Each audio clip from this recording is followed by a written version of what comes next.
Sa panahon ng mabilis na impormasyon at kaliwat kanang balita, kailangan mo ng isang channel na mapagkakatiwalaan, diretsyo at para sa bayan. Ito ang Balitang Pambansa, ang iyong bagong tahanan ng mainit na issue, tunay na impormasyon at mga balitang hindi mo dapat palampasin. Mula sa mga trending na kaganapan sa social media hanggang sa mga seryosong isyong pambansa. Bantay kami sa bawat sulok ng bansa para sa iyo.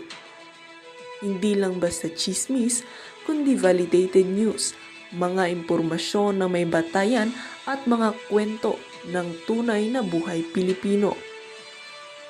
At kung gusto mong laging nauuna sa kaalaman, huwag kalimutang mag-like, mag-share at higit sa lahat, mag-subscribe.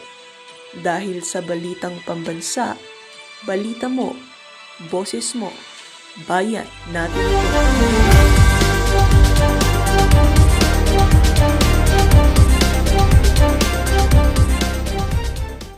Para yatang napipi kayo lahat. Para yatang wala nang tagapagtanggol si Tambaloslos dyan sa Kongreso. Para yatang napipi kayo lahat. Nabusog kayo. Ngayon tago ng tago dahil busog na busog. O, di ba?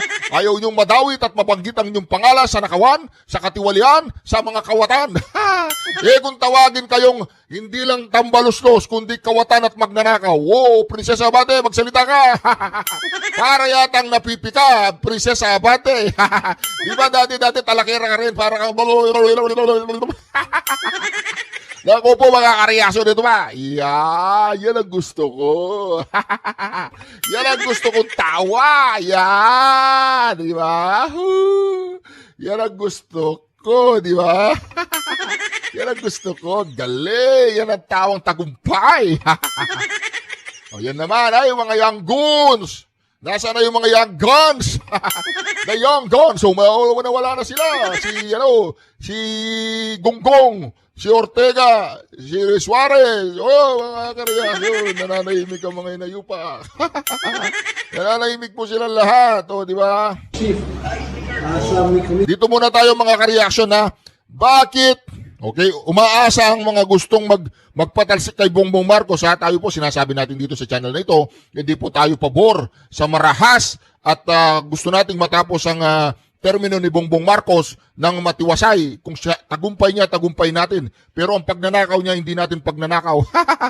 Kaya mga kareaksyon, dito po mga kareaksyon ha, sinasabi po natin dito, bakit mahirap ang mga Armed Forces of the Philippines ay samahan ng mga taong ayaw na sa gobyernong Bongbong Marcos. Ito po ang katibayan. Hindi. Ito ba ang katibayan na busog din ang mga pamunuan ng AFP? Tanong lang yan ha. Kaya ba kayo ay nananahimik sa nakawan? Sa lantarang nakawan? Sa lantarang pambabastos ng kaban ng bayan? Sa lantaran, AFP, nakaaktiba ba kayo ng taong bayan ng konstitusyon? Sino ang iniingatan ninyo? Ang konstitusyon o ang inyong mga bulsa? Tanong lang. Tanong lang yan ha, mga AFP ha. Ito mga kareaksyon. Naniniwala pa rin tayo na mga AFP ay pinoprotekta ng mga ang konstitusyon at si Tambaloslos. Hindi, konstitusyon lang, konstitusyon. Ay, tatawagin ko si Browner. Hello, Browner! Walang iya ka. Ba't tahimik na tahimik ka ngayon? Dati, kuda ka ng kuda. Wala na si Tamba. Wala na yung Diyos-Diyosan mo. Okay, bye. Si Browner po yun, taga-dilig ko ng halaman. Ito ba mga karyaso, pakinggan po natin ito ha. Ito ba yung ebidensya na kung bakit ang Armed Forces of the Philippines ay talagang tahimik sa nakawan sa ating bayan? Gusto po nating matapos ang administrasyong Bongbong Marcos ng matagumpay. Ang tagumpay ni Bongbong Marcos ay tagumpay ng taong bayan. Ngunit ang nangyayari yata ngayon, iba eh. Ang tagumpay ni Bongbong Marcos at ni Romualdez sa pagnanakaw ay tagumpay lamang ng kanilang mga bulsa, ng kanilang interest. Kinuha nila lahat kinuha ng PCGG. Higit pa sa kinuha ng PCGG, bumawi. Pakinggan po natin ang mga reaksyon ha. Pero nananalig pa rin tayo na ang AFP ay in the end, sa katuwiran at sa taong bayan at sa konstitusyon pa rin sila kakampi. Di ba? Pero kung nabusalan na kanilang mga bulsa at mga bibig, anong aasahan natin sa kanila? Wala. Nga. Pero ako, hindi ako naniniwalang gagawin ng AFP yun. Nagtitiwala pa rin ako sa Armed Forces of the Philippines, sa PNP, at sa lahat ng kasundaluan natin, na titindigan nila ang tama pagdating ng araw. Pagdating ng araw, may babagsak. Ang presyo ng bigas ay babagsak. Hindi si BBM, ha? I'm here with our, Dito po si Tambaloslos, parang tinawagan niya yata niya ang AFP. Siya yung commander-in-chief, eh. as we committed, I'm here with our, chair for APRO and our APRO bicameral members. Hi, Chief Romy. Please, kindly convey to the entire AFP, to our men and women in uniform, that as we committed, that the subsistence daily allowance from 150 to 350 has not only been affirmed but has been approved and is being signed right now. We will ratify the bicameral report this Ang kausap po niya dyan si Romy Browner. Pwede bang mapaimbestiga si Romeo Browner kung magkano na ang pera niya? Pwede ba nating ipaimbestiga sa Blue Ribbon Committee at ipakalkal kung ano-ano na yung ari-arian ni Romeo Browner? Hindi pwede, hindi. Hindi pala pwede. Pakitanggal po yung patungkol kay Romeo Browner in record in aid of the legislation. So, please tell what? Regardless of whatever doubt, Di ba pumapalakpas si Saldico? Safe tayo, Brad. Nasa atin ang mga AFP. Alaga natin si Browner, eh. Oo, magaling na aso yan, eh. Browner! Woo! Browner, jump! Browner, sit, Browner! Roll over, Browner, roll over! Browner, hindi ka ba nahiya sa taong bayan? Hindi ka nahiya? Okay, hindi ka nahiya. whatever they heard, that's all fake news.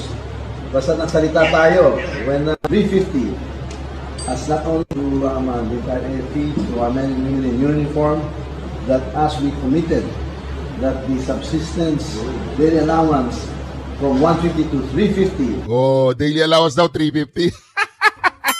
Siyempre, 350 yun, di ba? 350 pesos. Yung pinangako ni Tambaloslos, nandiyan pa kayo yung 350, wala na si Tamba. Yung 350, paano nga naman, di ba? 350 pesos na yun, eh. Habang sila, bilyon-bilyon na ninanakaw, tapos yung mga miyembro ng AFP, binigyan sila ng balato, daily 350 pesos. Ang kawawa naman. Ninakawan ng bilyon-bilyon, tapos ang ibibigay sa'yo, daily, 350. Tapos ang taong bayan ay nalulunod sa baha, tayo'y nagihirapan dahil mga proyekto'y nagigiba. Okay lang yun, sabi ni Browner, importante meron tayong 350 pesos. Kahit na lumulubog ang Pilipinas at nahihirapan ang taong bayan at lumulubog sa mga mahirap, huwag na tayong kikibo kahit alam na natin na si Martin Romualdez, si Saldico, si Bongbong Marcos, sila yung mga magnanakaw, okay lang yan. Importante meron tayong 350 pesos. Okay, salute sa'yo, Browner. has not only been affirmed but has been approved and is being signed right now. We will ratify the bicameral report this afternoon. So please tell what? Regardless of whatever doubt, whatever they Isa kang general, pinapaikot ka ng isang congressman na mayaman, na magnanakaw, at ikaw isang general, pinaikot-ikot ka niya sa kanyang kamay, gamit ang perang ninakaw niya sa taong bayan. Ganun ba ang prinsipyo, integridad, dignidad, Romeo Browner? Nakakatulog ka ba, Romeo Browner, kapag nakikita mo ang taong bayan ay nakalubog sa baha? Nakakatulog ka ba ng maimbing? Nakakatulog ka ba ng maimbing habang nakasakay? Ang mga diskaya sa magandang sasakyan na nagustuhan niya yung payong, ang sarap ng buhay, at itong sa Saldico, iba-iba yung mga aeroplano, at nagsalita na ang isang Marines na inahatid niya mga pera ng taong bayan doon sa bahay ni Saldico at bahay ni Romualdez. Marines yan ang nagsalita. Ginamit pa ang Marines sa katarantaduan nila, pinapabuhat nila ang mali-malitang pera, ginamit ang mga Marines, binalaura ang mga Marines, at sila ang tagapaghatid ng nakaw na yaman ng bayan at inahatid sa mga bahay nila. Nakakatulog ka ba, Romeo Browners? Tanong lang. Ay, okay lang, may 350 per day naman, eh. That's all fake news. Basta nagsalita tayo. When we speak, I as a speaker in the House, when we speak, we mean it and we will always deliver. You are top priority, sir. Please tell the AFP, top priority po kayo. And we are fully committed to support all of you and to keep your morale high and to always take care of you. Please convey that. Mabuhay ang AFP. Thank you si Browner. Thank you sir, thank you. 350 pesos per day. Thank you sir, thank you. Thank you sir, thank you.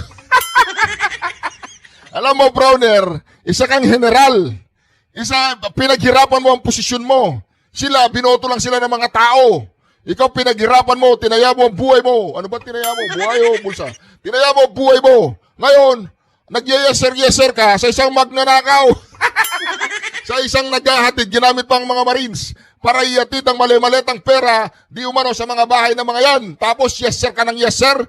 Yeser ka ng yeser. Abang lubog ang iyong mga kababayan sa baha. Abang ninanakaw ng mga animal na yan, ang kaban ng bayan ngayon, nagpapasasa sila. Mga mansyon, mga eroplano, mga helicopter, mga gagandang bahay, mga bilyong-bilyong pera sa bangko. Tapos ikaw, Browner, yeser ka ng yeser.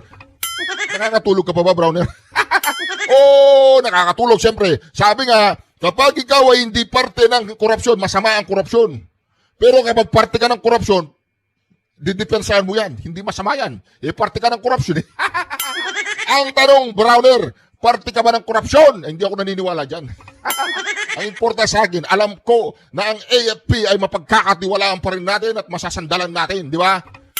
Ayaan nating mag-explain ng mga AFP. Hindi natin pwedeng husgahan ng mga AFP. Ginagawa lang nila ang kanilang trabaho na ang kanilang mga leader ay patabayin ng kanilang mga bulsa. Hindi. Ayusin ang ating bayan. Ayusin ang ating bayan. Mga congressman lang pala yun. Browner! Nakakatulog ka ba? Browner! Sleep, Browner, sleep. Mabuhay kayo lahat. Okay.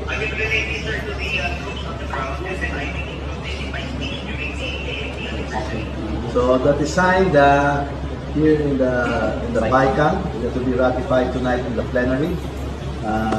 We will ratify the budget on Wednesday, and the president will sign it into law. That is as good as gold. So I just wanted to allay any fears that there was anything other than what we had committed in some balance to you and to the troops. Mabuhay.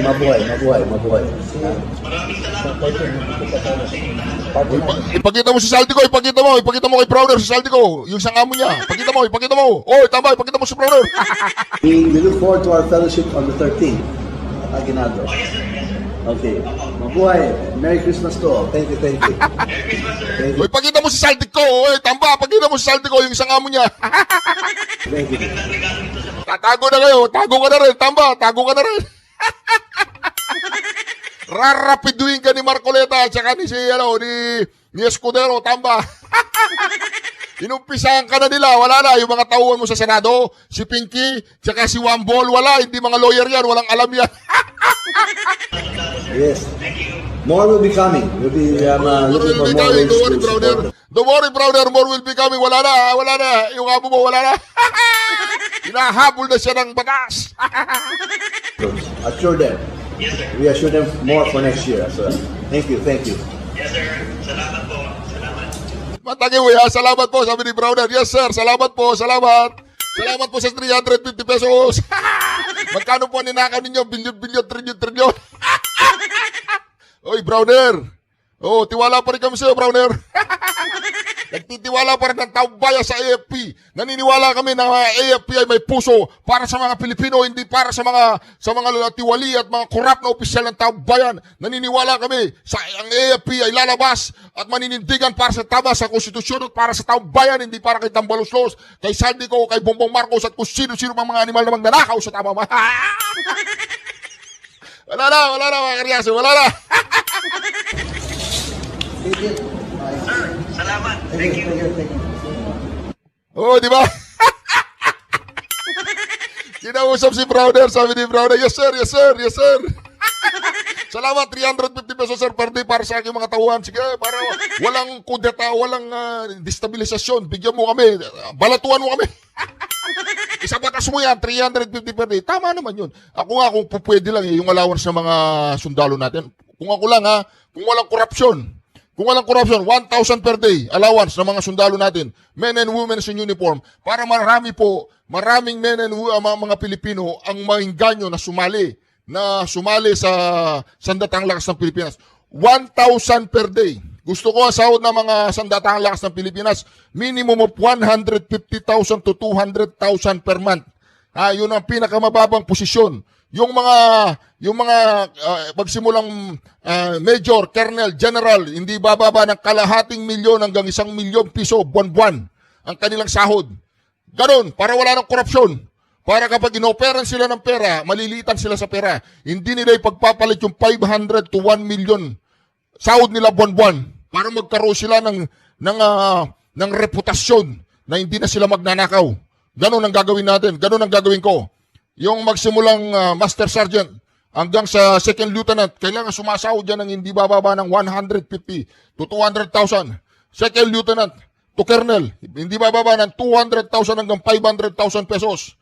Yung Colonel to General, 500,000 to 1 million to 2 million pesos per month.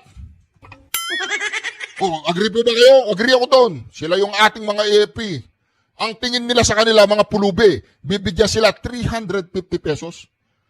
Tatanungin niya, walang pera ang Pilipinas. Anong walang pera? Ninanakaw na nga yung pera. Bilyon, trilyon.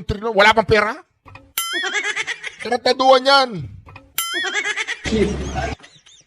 We are not taking this illegal. We will check if there's any violation to our legal side. Legal people will check on that and see what will be the appropriate action that we will take against them.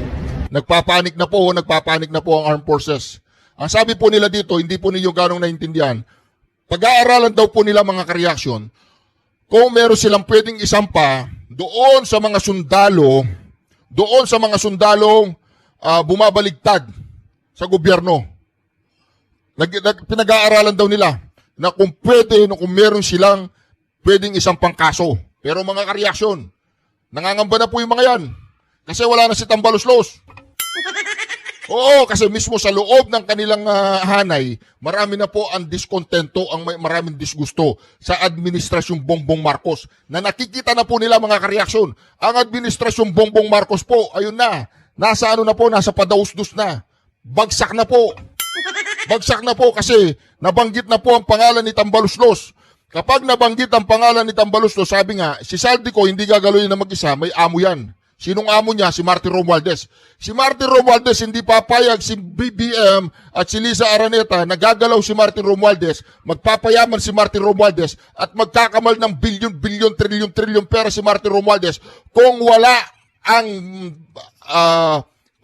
ang aprobado ng kanyang amo. Sinong amo niya? Si BBM tsaka si Liza Araneta. Nakarating na po ang pangalan na kay Martin Romualdez na po. Ang binanggit na pangalan, ang susunod na pangalan niyan, naghatid na sila ng pera doon sa Guada, sa may Malacanang. So, ang pinoprotektahan po ng mga bayarang media, yung mga bayarang media natin sa Pilipinas na mga putang inang yan, nakarating na po ang pangalan kay Martin Romualdez dahil kay Sergeant Gutesa.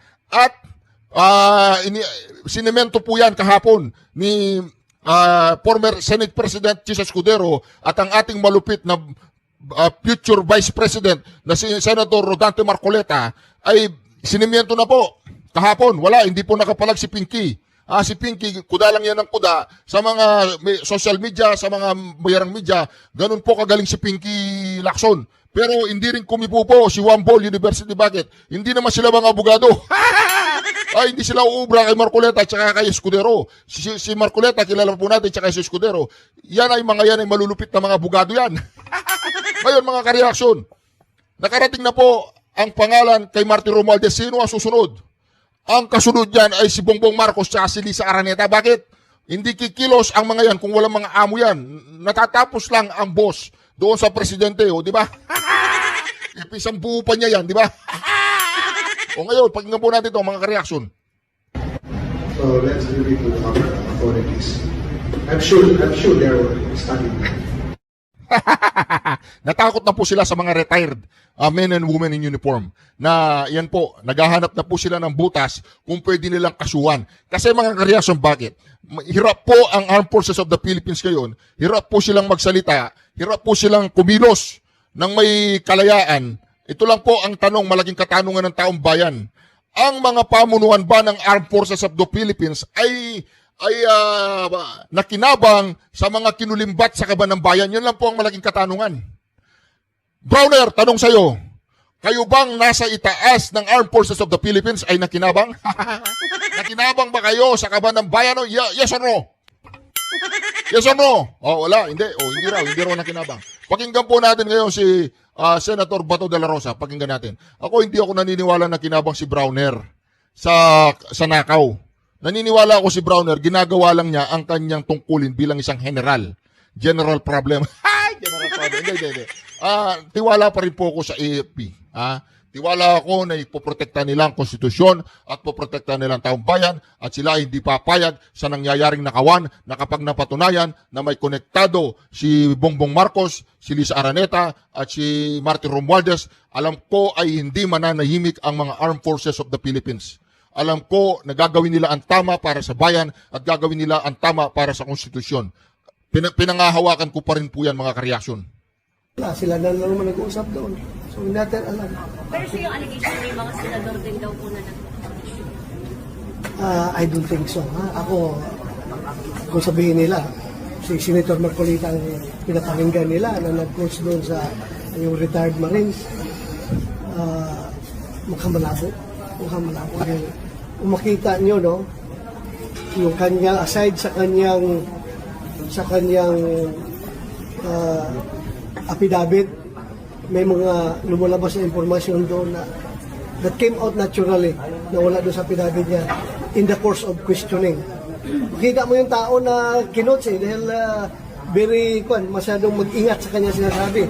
Pero pag hindi kinots, natural na lumalabas yung mga impormasyon galing sa kanya, pag siya tinatanong, then I don't think kinots yun. Sir, isa na lang, may statement yung AFP, pinag-aaralan daw nila yung pagpapain ng kaso laban sa mga retired military officers na nananawagan ng pag-aaral. Yan, narinig po ninyo, pinag-aaralan nila na magsampa ng kaso sa mga retired officer. Narinig po ninyo, tanong po yan kay Senator Marcoleta. Yung comment. Retired ako, ha? Baka kasama ko dyan. Hindi. I don't know kung anong tingin lang doon. Basta, as para sa nag-stage ng rally yung mga retired dyan sa harap ng gate 4 ng Campo Aguinaldo. At it was observed to be very disciplined and very organized na rally. Wala manggulo na nangyari. Sir, para clear lang, so may present threat ba sa BBM administration? Ayaw ko mag-comment dyan. Thank you. Thank you. Sir, may additional question lang po. Yung kay Sabi ko, kasi nasa abroad na po siya baka daw hindi daw aware, whatever.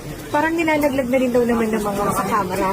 Would you encourage him po to mag-send siya ng deposition, na pwedeng online, mag-testify siya kung hindi siya makapagod? Pwede ba yun, sir? Mahirap yun. Kung sinungaling siya, hindi natin siya ma-cite in contempt. Di ba? Kung ganun lang, o kaya online, hindi natin siya ma-cite in contempt. What if magsinungaling siya? So, wala tayong hold sa kanya. He should be within our jurisdiction. Opo. And then, sir, sa experience niyo, sir, di ba, sa law enforcement, yung ganitong umalis siya ng bansa, what would it mean? What does it mean? Anong tawag yan? Flight means guilt? Flight means guilt? Meron ba yun? Kaya nga, sir. Oo, kasi kung innocent ka, you have to fight for your innocence before anybody, any particular investigating agency. Harapin mo. So, yun yung